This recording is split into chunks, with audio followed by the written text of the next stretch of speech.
to which every American was to fall heir. This note was a promise that all men, yes, black men as well as white men, would be guaranteed the unalienable rights of life, liberty, and the pursuit of happiness. The question of education has nothing to do with the question of the vote. On numerous occasions, it has been proved in history that people can enjoy the vote even if they have no education. Of course, we desire education, and we think it's a good thing. But you don't have to have education in order to know that you want certain fundamental rights, you have got aspirations, you have got claims. It has nothing to do with education whatsoever. This is the U.S. consulate. The protesters are protesting right across the street. So right now, this picture is of the U.S. consulate in Toronto, Canada.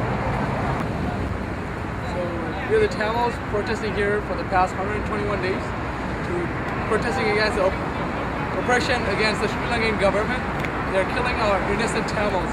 They're trapped, these innocent Tamils, well over 3,000 Tamils are trapped in these concentration camps in Sri Lanka, and they are being starved without food, water, medicine, the basic needs.